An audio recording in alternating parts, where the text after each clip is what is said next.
Muito bem-vindos a esta sessão dedicada à linha de apoio à produção, na qual pretendemos apresentar as principais condições deste novo instrumento de garantia e esclarecer as questões mais frequentes que nos foram colocadas através do formulário de inscrição.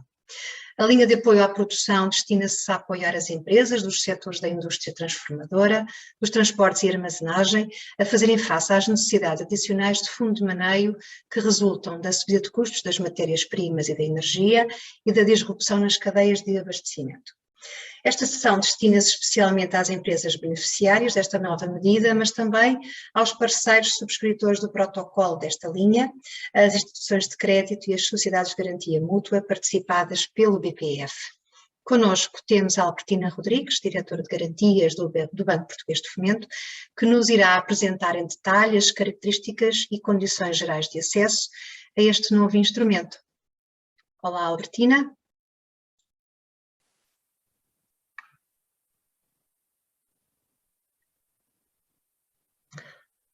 Albertina, julgo que não te estejamos a ouvir. E agora? Sim. Já está a dar? Está perfeito. E a ver a apresentação também, certo? Ainda não. Então, vou voltar aqui. Um segundo, então. Um segundo. Ok, share screen. Acho que não estou a conseguir fazer a partilha, Carla, não sei. Ok, só um bocadinho então, vamos tentar.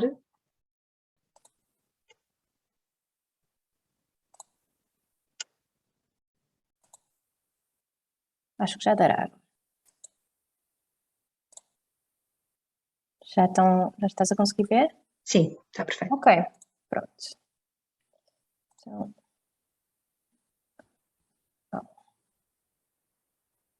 ok, sim senhora.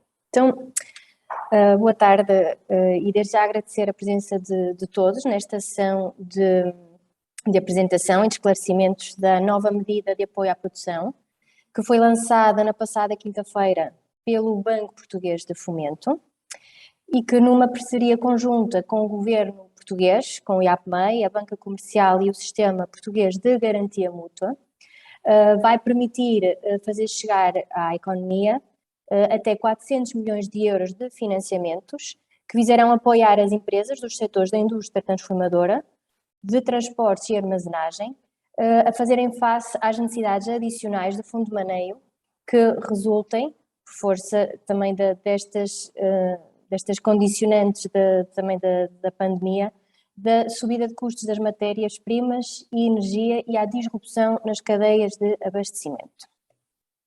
A quem se destina esta medida?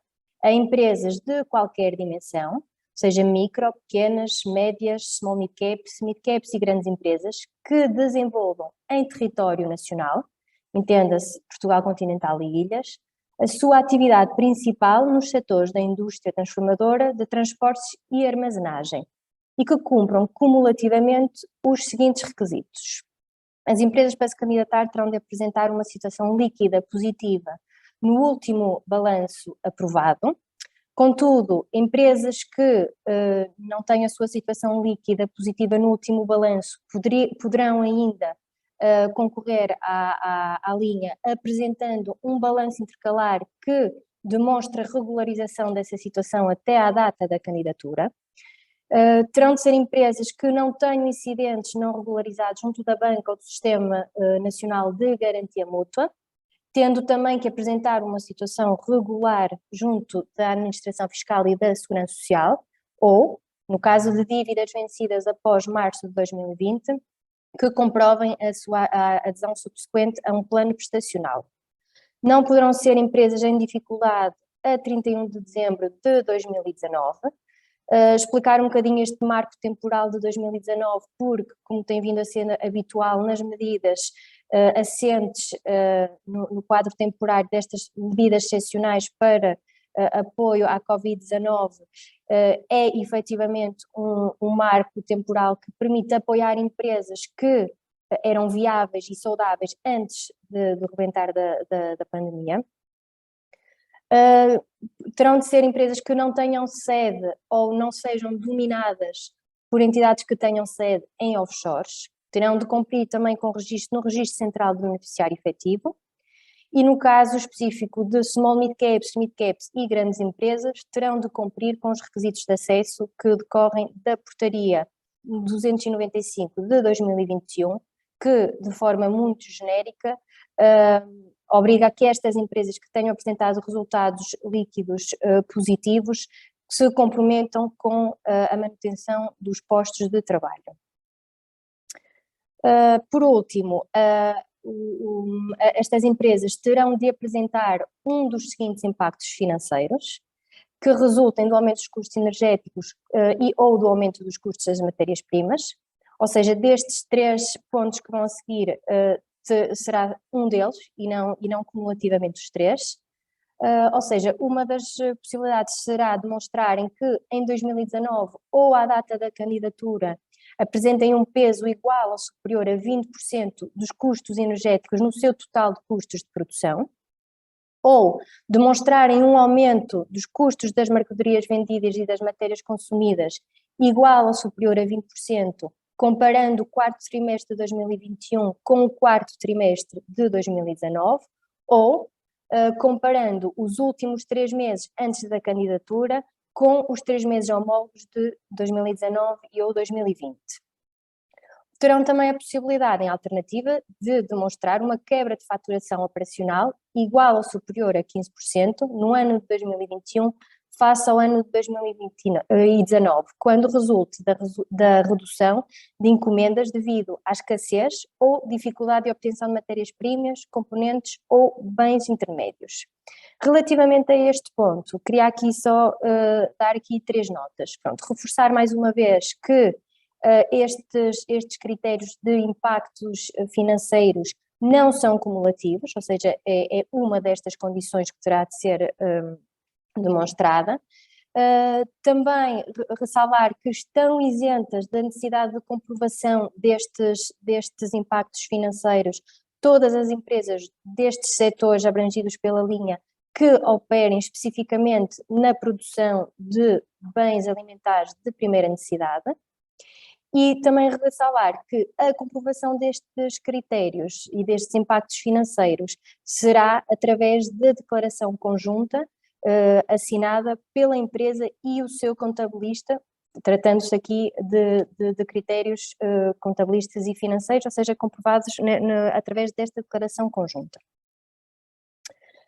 Relativamente a condições gerais, procuramos aqui fazer e antes de entrarmos nas condições propriamente financeiras e ligadas ao produto, queríamos fazer aqui uma primeira abordagem relativamente aqui a um fator diferenciador da linha que se prende com a conjugação aqui de regimes legais de auxílios associados aqui a esta medida.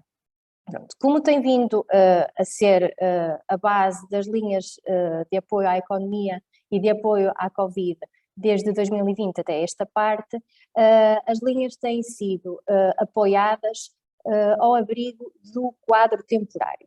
Explicar aqui um bocadinho todas estas medidas lançadas pelo o Banco Português de Fomento, tendo assente fundos públicos, vêm-se regidos os regimes comunitários de auxílios que ditam que, para não distorcer as regras de concorrência, a quanto é que cada empresa tem direito de aceder a nível de apoios públicos. Por norma, historicamente, o regime basilar que tem sido usado tem sido o regime de auxílios de minimis, que, como muitas empresas saberão, e a banca também, assim como as sociedades de garantia mútua que estão aqui presentes, este regime de auxílios dita que, assim de forma muito genérica e simplificada, que as empresas possam ter acesso a um teto de 200 mil euros de apoios públicos. Ora, quando sucedeu a pandemia em 2020, a Comissão Europeia abriu aqui uma janela temporária, não é? Assim como o nome indica, um quadro temporário, que permite que, por força da pandemia, as empresas tenham a possibilidade de aceder a um nível de ajudas públicos mais elevados e que se encontra limitado por força de dois indicadores, que é o dobro na massa salarial anual do cliente em 2019 ou no último ano disponível, ou o equivalente a 25% do seu volume de negócio em 2019. Destas duas métricas, a mais vantajosa para o cliente é a que dita o seu limite ou abrigo destas medidas do quadro temporário para aceder a apoios públicos. Sendo assim, sendo este um regime efetivamente mais vantajoso, não esquecer que havia muitas empresas que já tinham em medidas anteriores linhas com garantia mútua, incentivos públicos, que já teriam também os seus próprios plafons de mínimos de alguma forma consumido e muitas das vezes totalmente já tomados, veio-nos aqui possibilitar dar aqui uma ajuda extra às empresas. Assim, o primeiro regime, ou seja, quando uma operação for submetida ao abrigo da linha de apoio à produção, tentativamente a primeira leitura que se irá fazer é ver se essa operação cabe dentro destes limites do quadro temporário. Não, ou seja, se a empresa, por já ter acedido a anteriores linhas Covid, já tenha consumido o seu plafond disponível, ou eventualmente se a sua necessidade agora atual não couber nestes tetos que são marcados pela massa salarial e pelo seu volume de negócio, então poderá esta empresa, ainda assim, poder vir a aceder ao seu financiamento, não pelo regime do quadro temporário, mas sim tentando o seu enquadramento ao nível do tradicional regime de mínimos. Uma terceira janela ainda que é possível para micro e pequenas e médias empresas, se uma micro, pequena e média empresa já não tiver plafond no quadro temporário e até já tiver o seu plafond de mínimos tomado, ainda terá à sua disponibilidade uma terceira possibilidade, que é poder ainda assim fazer a operação mediante uma aplicação de uma comissão de garantia calculada em comissões de mercado. Pronto, explicando um bocadinho o que é isto em condições de mercado. Existe uma autorização da Comissão Europeia, há uma notificação feita pelo Sistema Português de Garantia Mútua, que veio estipular quais são os preços de mercado das sociedades de garantia mútua, ou seja, o que é uma comissão de garantia a preço de mercado. Quando falamos de preço de mercado, estamos a falar, ou seja, sem que esteja associada uma ajuda de Estado. Ou seja, é isto que permite que uma micro, pequena e média empresa, se não conseguir aceder pelas duas vias anteriormente explicadas, poderá sempre, desde que aceite pagar o preço de mercado, ter acesso ao seu financiamento. Tentamos esquematizar aqui um bocadinho os dois mecanismos, ou seja, por um lado, um mecanismo para small mid-caps e grandes empresas, e depois vou apresentar para as micro, pequenas e médias. Ou seja, o que é que vai acontecer? Uma operação de financiamento chega e a primeira pergunta vai ser ver se ela tem plafond suficiente em quadro temporário. Se tiver, vai ser o abrigo desse regime que a operação vai ser enquadrada e terá de verificar então aquelas condicionantes que eu dizia, que é caber dentro do equivalente do dobro da massa salarial a 25% do volume de negócio de 2019. Se não tiver plafond suficiente ao abrigo do quadro temporário, vamos então analisar se é possível então enquadrá-la ao abrigo do mínimos. Se ela tiver plafond suficiente em mínimos, então será neste regime que a operação irá ser enquadrada. Se ela não tiver plafond disponível nem no quadro temporário, nem em mínimos, para as small mid-caps e grandes empresas, não haverá possibilidade de enquadrar a operação. Para micro, pequenas e médias empresas, a diferença é, efetivamente, continuamos a olhar em primeiro ao quadro temporário. Se ela não tiver plafond no quadro temporário, analisaremos o seu enquadramento em mínimos, sendo que, se não tiver também em mínimos, haverá sempre forma de fazer a operação aplicando-lhe uma comissão de garantia a preços de mercado. sendo este, então, todo um mecanismo que entendemos como sendo diferenciador, porque efetivamente há sempre aqui uma forma, essencialmente para as micro, pequenas e médias empresas, de ter acesso a esta liquidez adicional que é tão necessário face ao quadro atual. Passando agora às condições financeiras, a nível de montante máximo de financiamento por beneficiário. O mesmo encontra-se, então, regulado por força da dimensão das empresas, ou seja, as microempresas terão acesso a um máximo de 50 mil euros de financiamento, as pequenas empresas a um máximo de 750 mil euros e as médias, small mid caps e grandes empresas a um máximo de financiamento de 2 milhões e meio. Quando, que era o que referi há pouco, se a operação for concedida ao abrigo do quadro temporário, teremos também sempre que verificar se o montante que a empresa pretende cabe dentro deste seu plafond estipulado pelo dobro da sua massa salarial em 2019 ou no seu último ano disponível, ou equivalente a 25% do seu volume de negócio em 2019. Como eu dizia há pouco, destes dois indicadores, o maior dos dois é que marcará, ou seja, o que for mais vantajoso para a empresa é que marcará o seu limite máximo. A nível de prazo, a operação poderá ter até 8 anos de prazo, com uma carência de até 12 meses, beneficiando de uma garantia prestada pela Sociedade de Garantia Mútua de até 70% do capital em dívida a cada momento, beneficiando de uma contragarantia do fundo de 100%. A nível de taxas de juro e spread, é o habitual, ou seja, poderá ser aplicado uma taxa de juro fixa ou variável, sendo que, como veem aí nessa tabela, estão fixados os spreads máximos de acordo com a maturidade que o empréstimo terá. Os juros serão totalmente suportados pela empresa, serão mensais e pós-antecipados.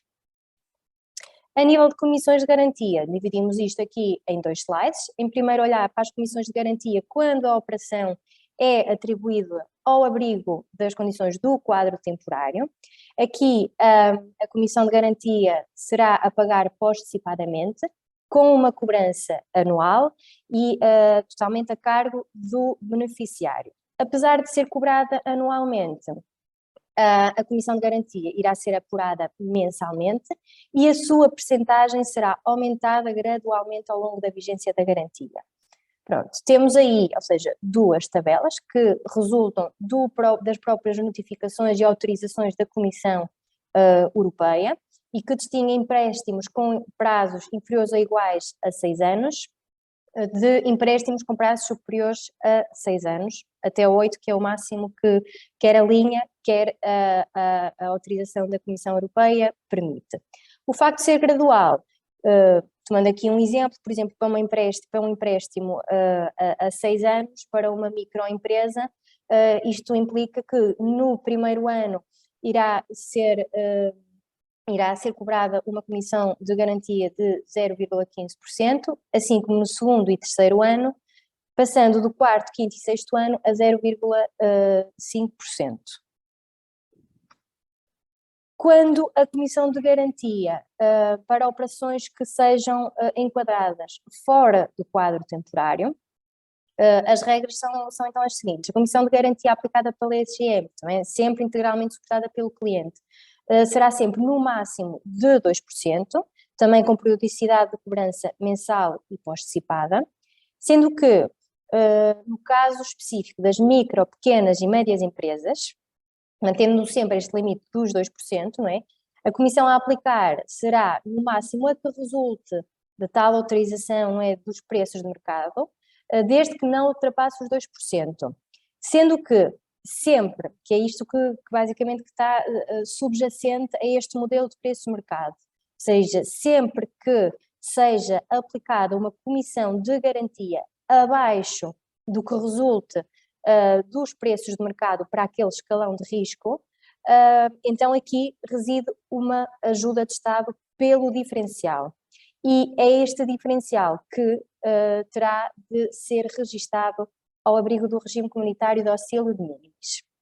Se para este diferencial, ainda assim, a empresa não tiver plafond de mínimos disponível para acomodar esta diferença de comissão, do preço praticado que se pretende praticar face ao que resulta do preço de mercado, aí então só nestes casos é que poderá eventualmente ser cobrada uma comissão de garantia superior a 2%, no sentido em que, aplicando-se a percentagem de comissão em preços de mercado, se possa fazer a operação.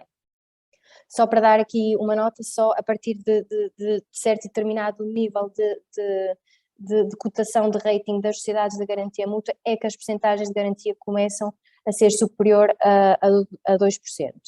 Pronto, e é por esta aplicação de preço de mercado é que se poderá dar financiamento a empresas que já não tenham mínimos para acomodar qualquer tipo de ajuda.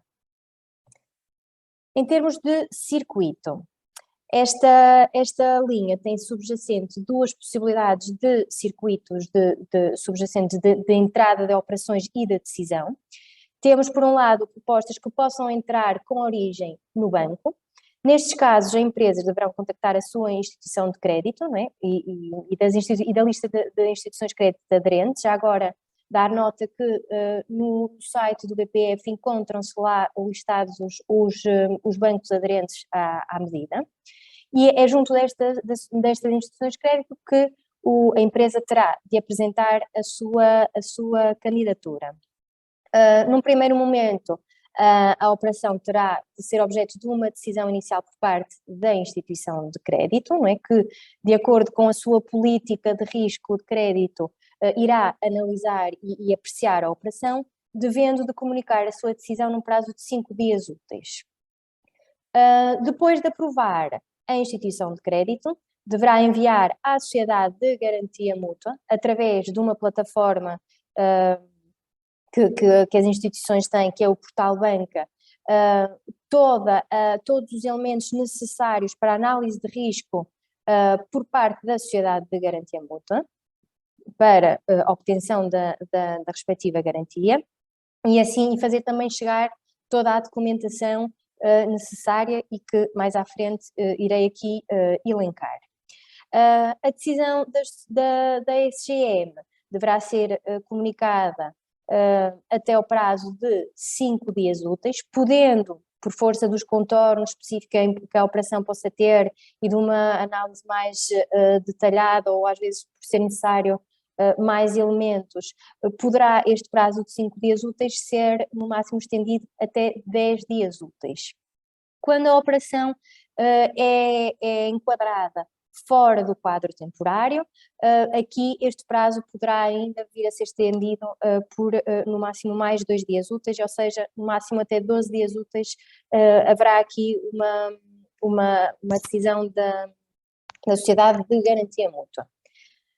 Quando a operação não é enquadrada ao abrigo do regime de quadro temporário, a sociedade de garantia mútua terá de apresentar a operação ao Banco Português de Fomento, que, enquanto entidade gestora da linha, deverá proceder ao registro central das ajudas, seja ao nível de mínimos, devendo o BPF de se pronunciar e proceder a este enquadramento num prazo de 5 dias úteis. A nível da contratação, as operações aprovadas deverão ser contratadas com a empresa até 60 dias a contar da comunicação da aprovação da SGM, sendo certo que ainda em cima destes 60 dias, toda a contratação ao abrigo da linha de apoio à produção terá imperativamente de ser assegurada até 30 de junho de 2022, que é o prazo que resulta das próprias condicionantes do quadro temporário e destas medidas para a Covid. O outro circuito que é possível, que é as propostas darem a sua origem pela sociedade de garantia mútua, ou seja, aqui a empresa deverá contactar a sociedade de garantia mútua da sua área geográfica ou da sua área setorial. Aqui, quando se refere da área setorial, estamos a referir especificamente à parte ao setor da agricultura, que é direcionado para a Agrogarante. Os pedidos de operação serão aqui objeto de uma decisão inicial por parte da Sociedade de Garantia Mútua, que recolherá todos os elementos necessários para a sua análise de risco e toda a documentação também que é imprescindível ao início para se fazer toda a análise.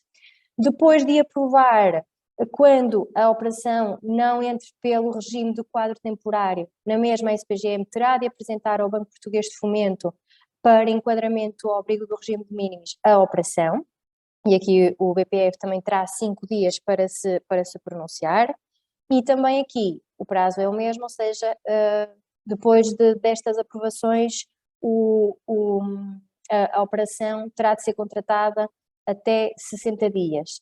Só esclarecer, pronto, aqui o circuito de entrada é via Sociedade de Garantia Mútua, faz com que o cliente obtenha, num primeiro momento, a análise ao nível da garantia e depois da SGM aprovar a garantia. Com essa aprovação, a empresa terá de se dirigir a uma instituição de crédito, que é junto das instituições de crédito que obterá o seu financiamento. Mas aqui o circuito é uma forma de agilizar aqui e de irem primeiro procurar se, a nível de garantia, se obtém essa aprovação. Ao nível dos elementos a apresentar, no primeiro momento vamos olhar aqui para os elementos a apresentar a quando da candidatura, ou seja, isto são os documentos que serão solicitados. Na primeira instância, então, teremos a declaração de partilha de informação, que naturalmente irá autorizar que as várias entidades que atuam nas operações possam entre si partilhar informação, desde a banca, a Sociedade de Garantia Mútua, ao BPF, ao Fundo contra Garantia e até, posteriormente, até entidades que venham a auditar estas medidas. Será também solicitado um balancete sintético analítico com antiguidade máxima de 9 meses. No caso das micro, pequenas ou médias empresas, a declaração eletrónica de certificação PME atribuída pelo IAPMEI. Terá de também ser apresentada a declaração de compromisso do beneficiário, sendo a minuta a que foi amplamente divulgada e se encontra disponível até para download do nosso site.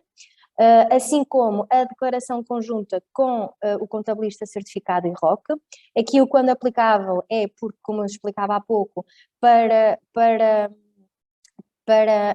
as CAIs específicas, até que, pronto, eu referia há bocado que eram as empresas de produção de bens alimentares de primeira necessidade que estavam isentas desta declaração, mas também nos documentos de divulgação que temos disponível no nosso site, tem especificamente aqui, para não haver dúvidas, quais as CAIs exatas que estão aqui isentas desta obrigação. Por isso, estas empresas em particular não terão de apresentar esta declaração conjunta com o contabilista. Todas as demais terão de apresentar. Também, para as micro, pequenas ou médias empresas, uma declaração para operações em condições de mercado. A declaração de regularização de crédito vencido, aqui falta a menção do quando aplicável, porque efetivamente esta declaração de regularização de crédito vencido é só nos casos em que a empresa apresente moras na CRC. Também um balanço intercalar que comprova a regularização da situação líquida, também quando aplicável, ou seja, só nos casos em que a situação líquida da empresa seja negativa no último balanço aprovado. Terá também de apresentar o comprovativo de registro na central do beneficiário efetivo e demais documentos que sejam solicitados para cumprimento do dever de identificação. E para as operações que não sejam enquadráveis ao abrigo do quadro temporário, a declaração de empresa única e autónoma, que é um dos elementos necessários para registros ao nível do regime de mínimos. Depois, mais tarde, quando da contratação, o que é que será solicitado? As certidões da situação regularizada junto da Administração Fiscal e da Segurança Social, ou, no caso de dívidas vencidas após março de 2020, o comprovativo da adesão subsequente a um plano prestacional. Será também o contrato de garantia com a SGM, terá de estar devidamente datado e assinado pelo cliente com as respectivas assinaturas reconhecidas. Isto porque, pronto, para as empresas, a recolha de assinaturas a nível contratual será todo feito na mesma altura, ou seja, quando tiveram a assinar o contrato de financiamento, a banca também já está capacitada de recolher as assinaturas no contrato de garantia das SGMs. Terá também de chegar ao sistema de garantia mútua a frente e verso da liderança da SGM subscrita, assim como os documentos de identificação dos representantes da empresa e, por fim, a certidão permanente válida ao respectivo código de acesso online. Pronto. E com isto, acho que abordamos todos os temas principais relativos à linha. E pronto, e agora vamos ver se estão aqui questões para analisarmos. Obrigada, Albertina, pela apresentação. Sim, temos algumas questões a que podemos tentar responder, ainda que não teremos a oportunidade de chegar individualmente a todas, mas selecionámos aqui algumas das mais frequentes que a plateia nos colocou e que pedi a tua ajuda para esclarecer.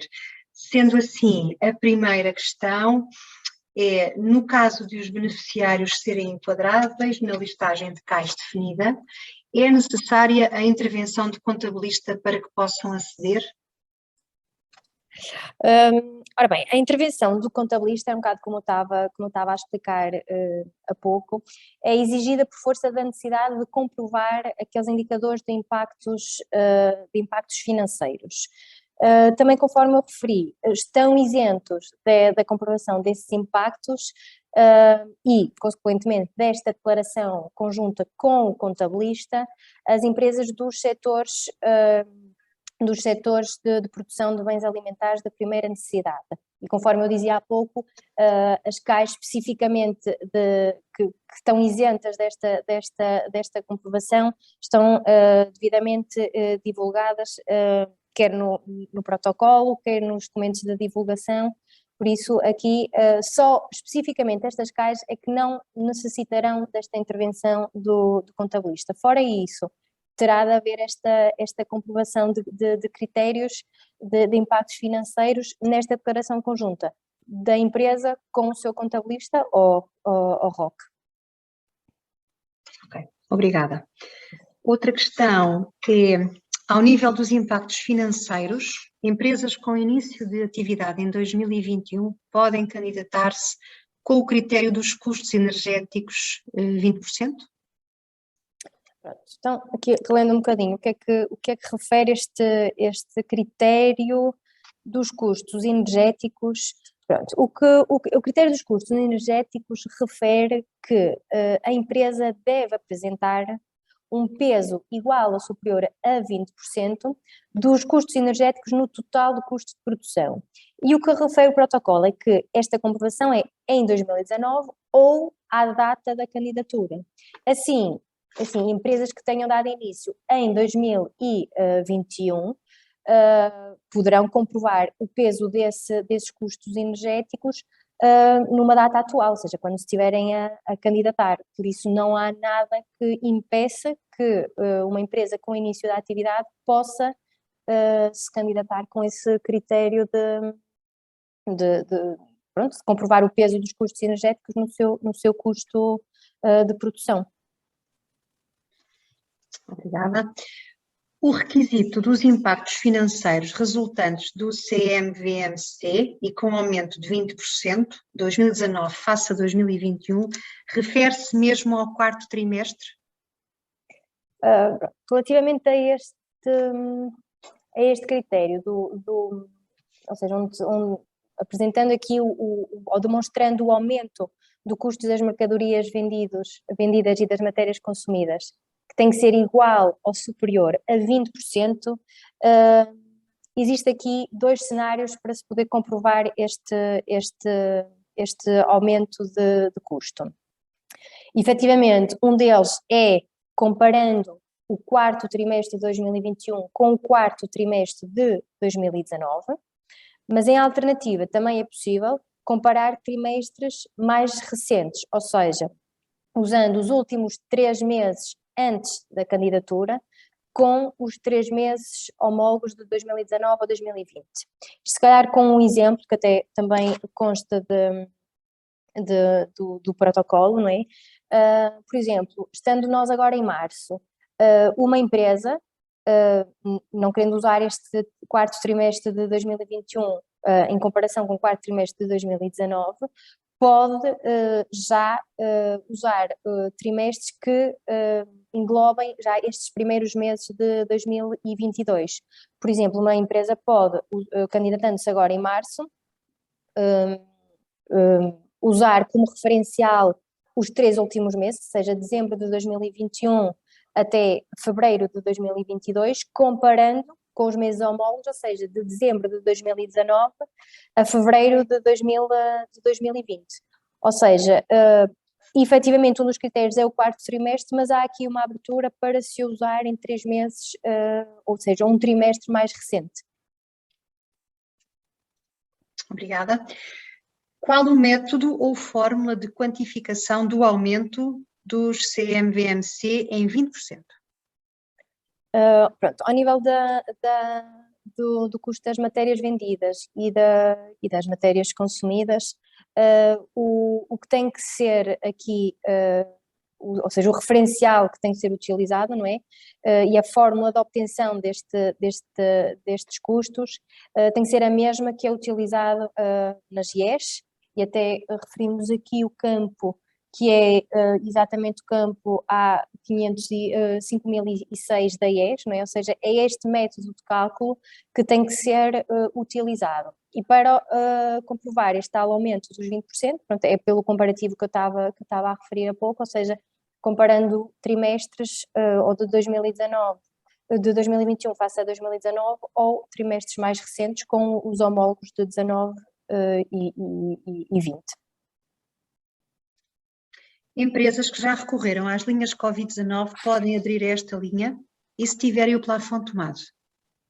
Ou seja, empresas que tenham recorrido a anteriores linhas Covid podem sim recorrer a esta medida, sendo que, conforme eu estava a explicar há pouco, terá sempre de se analisar, por serem medidas ao abrigo, todas elas ao abrigo do quadro temporário, terá de se assegurar que o cúmulo das operações que foram contratadas, ou seja, todos estes apoios foram concedidos em anteriores linhas Covid com esta linha de apoio à produção, caibam no equivalente da massa salarial da empresa, ou do dobro da massa salarial, ou a 25% do seu volume de negócio de 2019.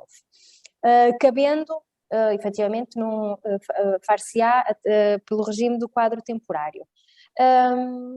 Pelos esquemas também que eu estive a apresentar, efetivamente, se não houver, ou seja, se este cúmulo de operações, já por força do que já foi atribuído, não couber dentro destas regras do quadro temporário, haverá sempre a possibilidade de tentar enquadrar a operação nos demais regimes que estão aqui possibilitados na medida, a saber, o minimis, não é? Ou, no caso específico das micro, pequenas e médias empresas, em última instância, praticando preços de mercado.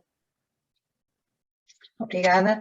Podemos indicar exemplos práticos da aplicação dos montantes máximos ao abrigo do quadro temporário e fora do quadro temporário?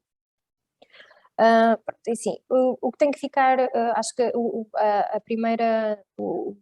primeiro grande racional aqui a não esquecer é que o limite, independentemente do regime, digamos assim, o limite são aqueles que estão estipulados, os montantes máximos por empresa são aqueles que elencados já às dimensões, não é? Ou seja, microempresas 50 mil euros, pequenas empresas até 750 mil e as demais dimensões então até 2 milhões e meio. Agora, como é que se vai conjugar aqui com os regimes? Por exemplo, tomando um exemplo de uma microempresa que queira aceder a um financiamento de 50 mil euros, suponhamos que, porque tentativamente era o que eu dizia, o primeiro racional será vermos se tem cabimento dentro das regras do quadro temporário. Suponhamos que, por força da regra do dobro da massa salarial ou de 25% do volume de negócio, esta regra limita a empresa a um financiamento de 30 mil euros, por exemplo, para ser um valor abaixo.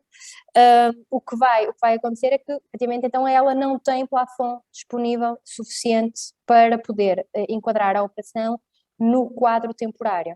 Ou seja, iremos tentar enquadrar a necessidade do cliente, que são os 50 mil euros, nos outros regimes, ou seja, no minimis e no limite para as micro, pequenas e médias empresas em condições de mercado. Portanto, acho que aqui Muito obrigada. exemplo prático. Muito obrigada. Bom, eu acho que já respondemos às questões mais frequentes que a plateia nos tem estado a colocar. Naturalmente não conseguiremos responder a todas. Para as questões adicionais ou as dúvidas que se mantenham ainda, pedimos, por favor, que nos contactem através do e-mail marketing@bpfomento.pt, que nós encaminharemos depois à direção de garantias do BPF ou às sociedades de garantia mútua que ajudarão a esclarecer. Agradecer também à Albertina pelos esclarecimentos e pela apresentação. Relembrar que iremos disponibilizar a apresentação utilizada no site do BPF, na página dedicada à linha de apoio à produção, portanto estará disponível para download no final da página. E relembrar que temos no BPF e nas Sociedades de Garantia Mútua uma equipa de gestores dedicada ao seu dispor para ajudar e a esclarecer as dúvidas que ainda se mantenham. Concluímos assim esta sessão. Em nome do BPF agradecemos a todos os participantes por se terem juntado a nós e esperamos poder contar com a vossa participação no futuro. Muito obrigada e até breve. Muito obrigada a todos. Muito obrigada.